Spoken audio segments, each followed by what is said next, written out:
নমস্কাৰ welcome to জ্ঞান পোহৰ আশা কৰিছোঁ আপোনালোক সকলো ভালে আছে মই টপ 20টা মোষ্ট ইম্পৰ্টেণ্ট MCQৰ এটা সিৰিজ আনি আছোঁ আৰু আজি হৈছে তাৰ 4 নম্বৰটো পাৰ্ট আশা কৰিছোঁ আপোনালোকে আগৰ ভিডিঅ'কেইটাৰ পৰা যথেষ্ট উপকৃত হৈছে বলক তেতিয়াহ'লে আজিৰ ভিডিঅ'টো আৰম্ভ কৰোঁ এতিয়া ইয়াত প্ৰথম কুৱেশ্যনটোতে সুধিছে which of the following is the highest peak in the state of Assam গতিকে অসমৰ হায়েষ্ট পিকটো কি হয় তাকে সুধিছে অপশ্যন এত দিয়া আছে নীলাচল পিক নেকি নীলাচল পিক নহয় অৱশ্যে এই নীলাচল পিকটো বহুত বেছি ইম্পৰ্টেণ্ট হয় কিয়নো এই নীলাচল পিকত কি আছে আমাৰ অতিকৈ পবিত্ৰ যি কামাখ্যা টেম্পল ঠিক আছে কামাখ্যা টেম্পলটো এই নীলাচল পাহাৰতে আছে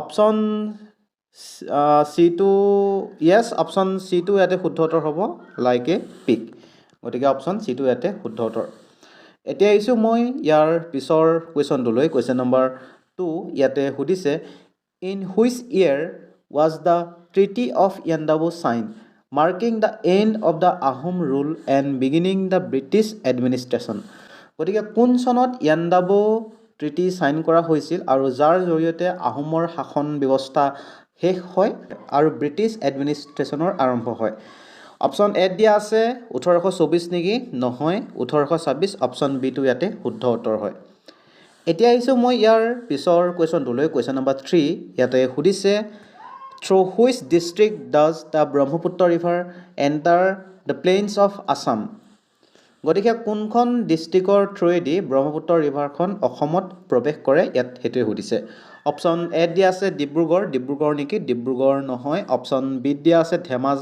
ধেমাজিও নহয় অপশ্যন চিত দিয়া আছে তিনিচুকীয়া য়েছ তিনিচুকীয়া জিলাৰেদি ব্ৰহ্মপুত্ৰ নদীখন অসমত প্ৰৱেশ কৰে আৰু এই যি ব্ৰহ্মপুত্ৰ এই ব্ৰহ্মপুত্ৰখনক বাংলাদেশক কোৱা হয় বাংলাদেশত যমুনা বুলি কোৱা হয় দেই বাংলাদেশত কি বুলি কোৱা হয়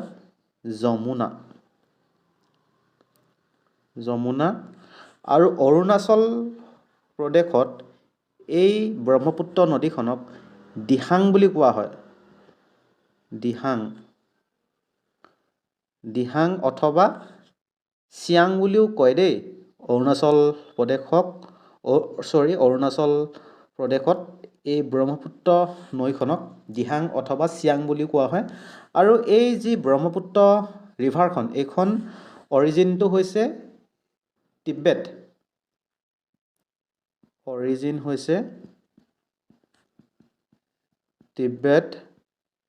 আৰু তাত জনা যায় ব্ৰহ্মপুত্ৰখনক ইয়াৰলুং চাংপো বুলি দেই ইয়াৰলুং চাংপো যিহেতু অসমৰ আটাইতকৈ ডাঙৰ নৈ ব্ৰহ্মপুত্ৰৰ ৰিভাৰখন গতিকে এইখনৰ বিষয়ে অলপ ভালকৈ জনাটো প্ৰয়োজন এতিয়া আহিছোঁ মই ইয়াৰ পিছৰ কুৱেশ্যনটোলৈ কুৱেশ্যন নম্বৰ 4 ইয়াতে সুধিছে who was the first Ahom king to adopt a Hindu title Swarganarayan গতিকে কোনজন আহোম ৰজাই হিন্দু উপাধি স্বৰ্গনাৰায়ণ গ্ৰহণ কৰিছিল চুকাফা নেকি নহয় চুহুংমুং য়েছ চুহুংমুং আৰু এই চুহুংমুঙক দিহিঙীয়া ৰজা বুলিও জনা যায় দেই দিহিঙীয়া ৰজা আৰু এই চুহুংমুঙে বকতাত ৰাজধানী পাতিছিল আহোমৰ লগতে এই চুহুংমুঙৰ দিনতে শদিয়াখোৱা গোহাঁই নামৰ এটা পদবীৰ সৃষ্টি কৰিছিল শদিয়াখোৱা গোহাঁই ঠিক আছে আৰু লগতে মৰঙীখোৱা গোহাঁই নামৰো এটা পদবীৰ সৃষ্টি কৰিছিল লগতে আৰু এটা আছে বৰপাত্ৰ গোহাঁই ঠিক আছে আৰু প্ৰথম বৰপাত্ৰ গোহাঁই আছিল কনচেং বৰপাত্ৰ গোহাঁই সেইকেইটাও আপোনালোকে লিখি যাব নোট কৰি যাব এতিয়া আহিছে মই কুৱেশ্যন নম্বৰ 5 হলৈ ইয়াতে সুধিছে which of the following is the only Ramsar site wetland of international importance in Assam গতিকে অসমৰ কোনখনক কোৱা হয় একমাত্ৰ ৰামচাৰ চাইট বুলি সোণবিল নেকি সোণবিল নহয় আৰু এই সোণবিল ক'ত আছে কৰিমগঞ্জ ডিষ্ট্ৰিক্টত আছে দেই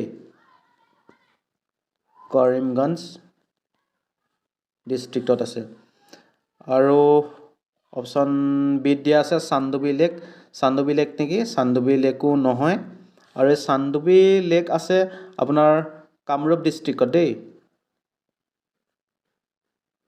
কামৰূপ ডিষ্ট্ৰিক্টত আছে য়েছ অপশ্যন চিটো শুদ্ধ উত্তৰ হয় দীপৰ বিল হৈছে অনলি ৰামচাৰ ছাইট অসমৰ আৰু এই দীপৰ বিলো আছে কামৰূপ ডিষ্ট্ৰিক্টত আৰু এইফালে হাফলং লেক আছে ডিমা হাছাওত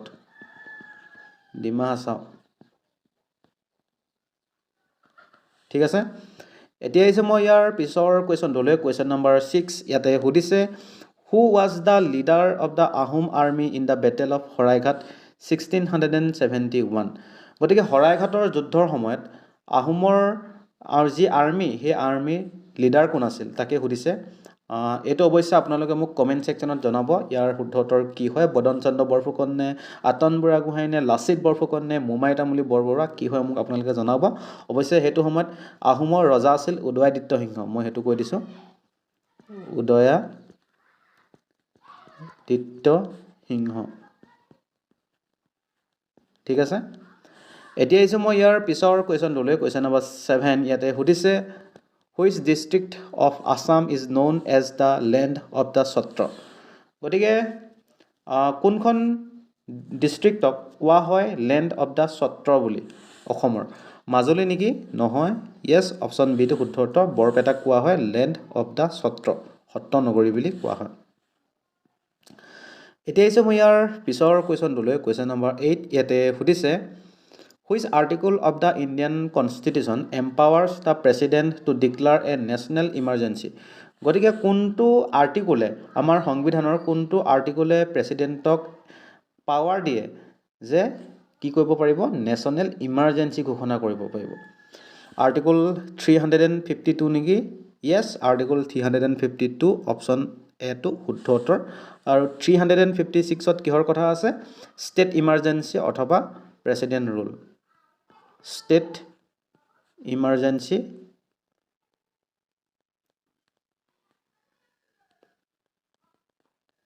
অথবা প্ৰেচিডেণ্ট ৰুলৰ কথা আছে আৰ্টিকল 360ত কিহৰ কথা আছে ফাইনেন্সিয়েল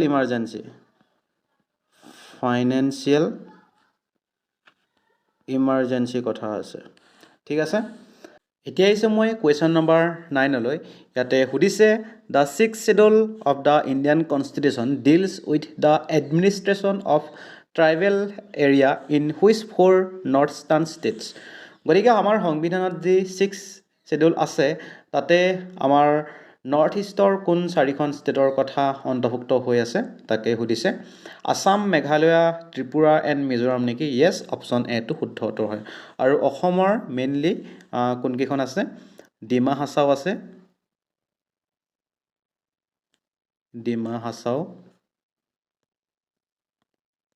কাৰ্বি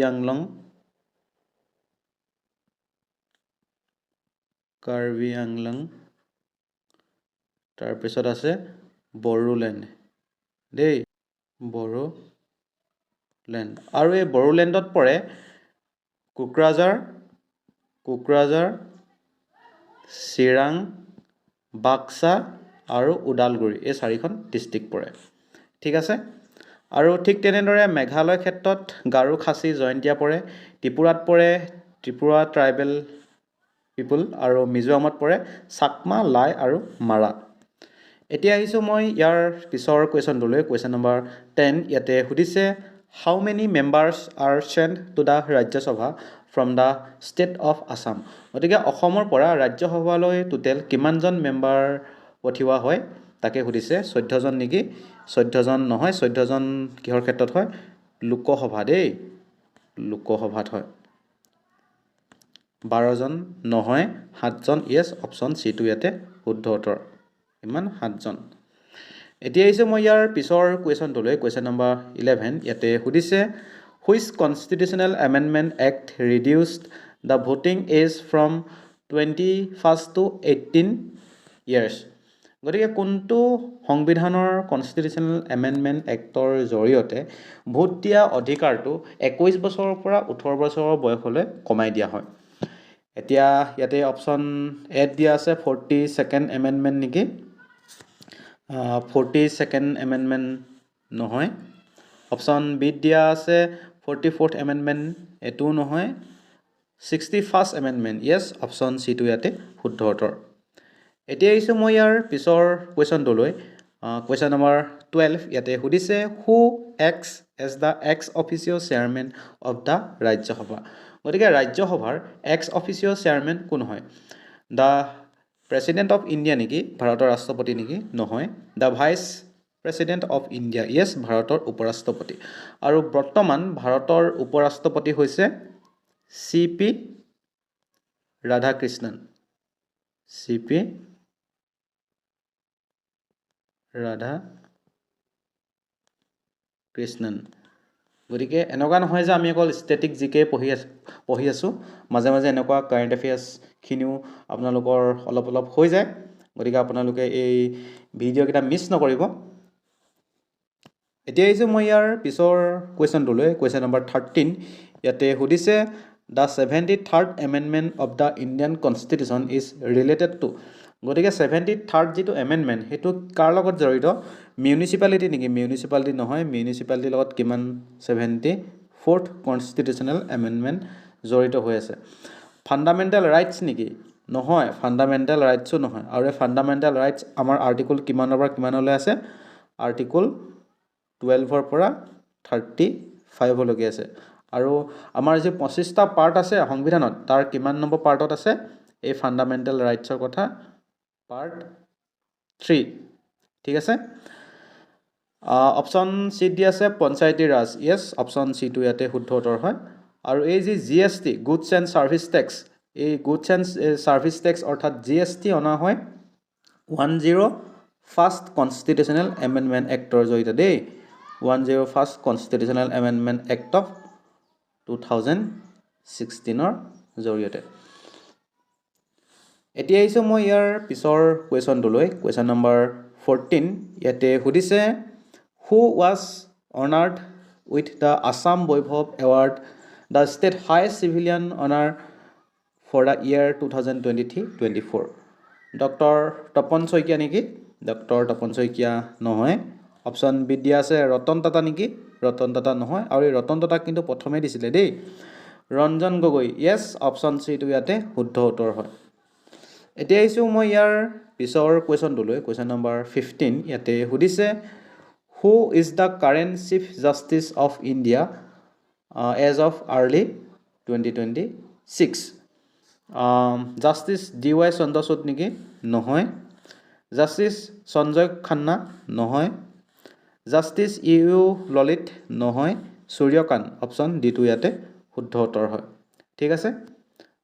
আৰু তেখেত হৈছে 53 নম্বৰজন চিফ জাষ্টিচ অফ ইণ্ডিয়া, যোনজন নৱেম্বৰ 2025ত তেওঁ চিফ জাষ্টিচ অফ ইণ্ডিয়া হিচাপে তেওঁ দায়িত্বভাৰ গ্ৰহণ কৰে। এতিয়া আহিছোঁ মই ইয়াৰ পিছৰ কুৱেশ্যনটোলৈ, কুৱেশ্যন নম্বৰ 16 ইয়াতে সুধিছে what is the name of the landing point of Chandrayaan 3 on the moon. এইটো আপোনালোকে মোক কমেণ্টত জনাব। ঠিক আছে। আৰু আপোনালোকে কমেণ্টবিলাক কৰিব, নকৰিলে অলপ বেয়া লাগে, কৰিলে অলপ উৎসাহ পোৱা যায় নেক্সট ভিডিঅ'টো আনিবলৈ। গতিকে আপোনালোকে কমেণ্ট ছেকশ্যনত জনাব। এতিয়া আহিছোঁ মই কুৱেশ্যন নম্বৰ 17লৈ। ইয়াতে সুধিছে which city hosted the 17th BRICS summit in October 2025। গতিকে 17 নম্বৰ যি ব্ৰিক্স ছামিট হৈছিল, সেই ব্ৰিক্স ছামিট কোনখন চিটিয়ে হোষ্ট কৰিছে তাকে সুধিছে। নিউ দিল্লী ইণ্ডিয়া নেকি? নহয়। জোহান্নেছবাৰ্গ ছাউথ আফ্ৰিকা নেকি? নহয়। কাজান ৰাছিয়া নেকি? নহয়। অপশ্যন চিত দিয়া আছে ৰিঅ' ডি জেনেৰিঅ' ব্ৰাজিল, য়েছ, অপশ্যন ডিটো ইয়াতে শুদ্ধ উত্তৰ। এতিয়া আহিছোঁ মই ইয়াৰ পিছৰ কুৱেশ্যনটোলৈ। ইয়াতে সুধিছে which state hosted 38 national games in 2025। গতিকে 38 যি নেশ্যনেল গেমছ হৈছিল 2025ত, সেই গেমছ কোনখন চিটিয়ে হোষ্ট কৰিছিল? গুজৰাট নেকি? গুজৰাট নহয়। ইয়াতে অপশ্যন চি, য়েছ, উত্তৰাখণ্ড ইয়াতে শুদ্ধ উত্তৰ হ'ব। আৰু এই 38 যি নেশ্যনেল গেমছ আছিল, ঠিক আছে, 38 যি নেশ্যনেল গেমছ আছিল, তাতে এটা মেস্কট আছিল, ঠিক আছে, এটা কি আছিল? মেস্কট আছিল, আৰু সেইটো নাম আছিল মৌলি ঠিক আছে আৰু তাৰ থিমটো আছিল গ্ৰীণ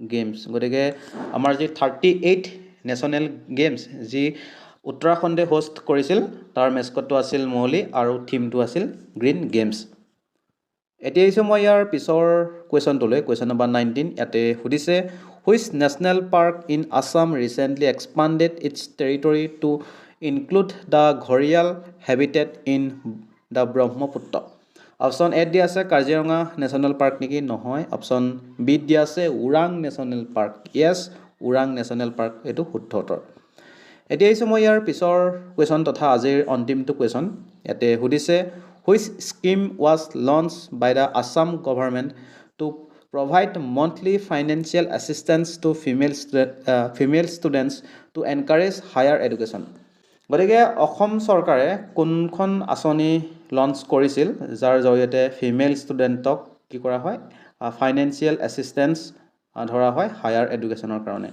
অৰুণোদয় 2.0 নেকি নহয় নিযুত মইনা স্কিম য়েছ নিযুত মইনা স্কিমৰ জৰিয়তে ছোৱালীসকলক ফাইনেন্সিয়েল এছিষ্টেঞ্চ ধৰা হয় হায়াৰ এডুকেশ্যনৰ কাৰণে আৰু ইয়াৰ জৰিয়তে যিসকল ছোৱালীয়ে HSত এডমিশ্যন ল'ব 10 মাহৰ কাৰণে মন্থলি কিমান দিয়া হ'ব 1000কে কিমানৰ কাৰণে 10 months আৰু যদি কোনোবাই গ্ৰেজুৱেশ্যন কৰে কোনোবাই নহয় একচুৱেলি ছোৱালীয়ে গ্ৰেজুৱেশ্যন কৰিলে কিমানকৈ পাব 1250 টকাকৈ 10 মাহৰ কাৰণে পাব ঠিক আছে আৰু যদি PG কৰে PG অথবা যদি B.Ed কৰে তেতিয়া কিমানকৈ পাব 2500 টকাকৈ পাব 2500 টকাকৈ 10 মাহৰ কাৰণে পাব ঠিক আছে